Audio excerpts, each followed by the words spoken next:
Hello guys. Hello guys. Good morning, good afternoon. Kung saan mang sakop ng mundo. Good afternoon, good evening to everybody. For today's video, magluluto po tayo ng ampalaya with egg. Ayan, ginagayat-gayat na natin ang ating ampalaya. Piniprepare na natin ang ating iluluto for today's video. Kaya my guys, hinihiwa-hiwa ko na dyan ang ating ampalaya para maging para maluto na, para maging masarap kainin. Pagkatapos, bababaran pa yan ng asin at saka tubig bago mo siya igisa. Kasi pag hindi mababawasan yung pait niya, guys.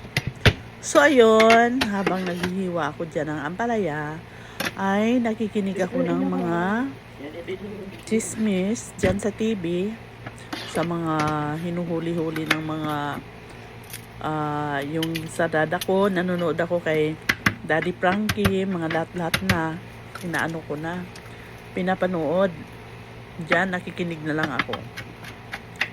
So ayun, tuloy-tuloy pa rin ang ating paghiwa ng ampalaya kasi medyo matagal ng konti, medyo may pagkatagal.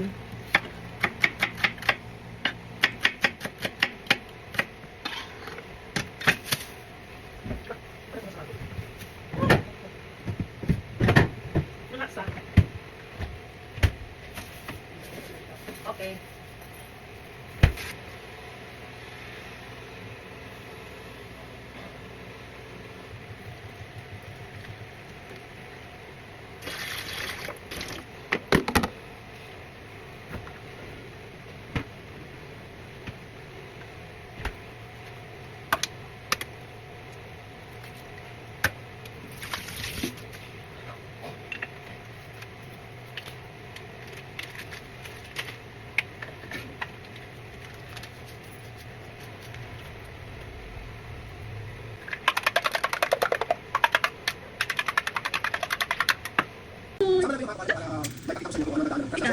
So yun, natapos na ng ating ampalaya pagkahiwa. Sinunod ko na naman ang mga panakot ng mga aswang. Yung onion, kamatis, bawang. Kaya ganon. So, matagal ang ating handaan.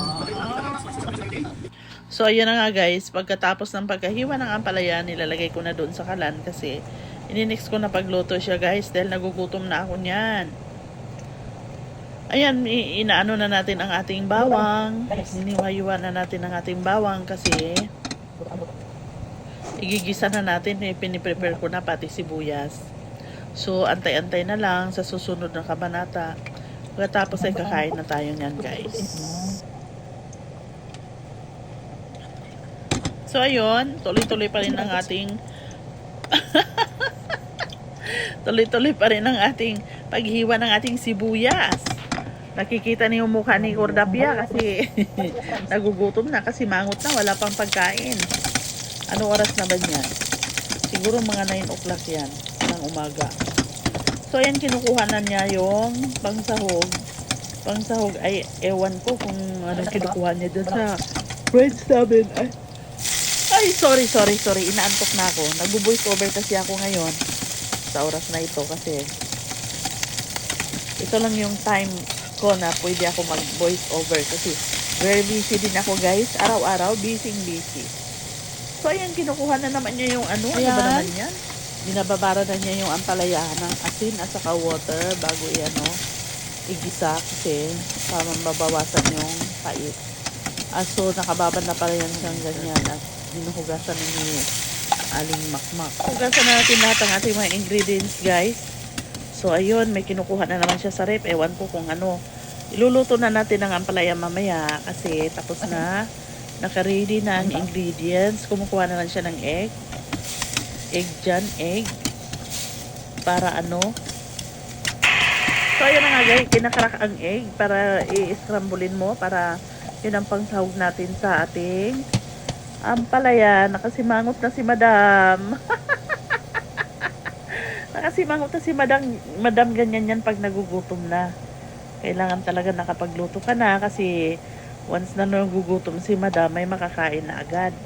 Kaya ayun, nilalagyan na ng pampalasa, kunti lang. Kasi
luto natin ang palayan.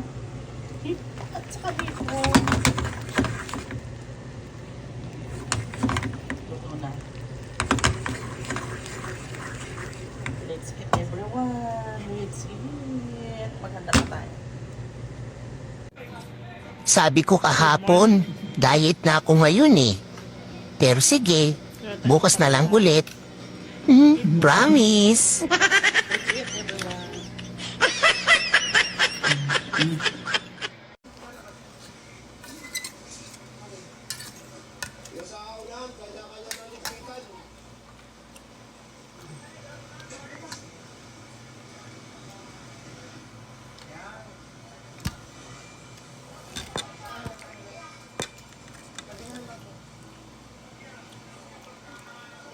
Kain. O ayan, yan ang resulta nung nawala yung mga paninda dito. Kain.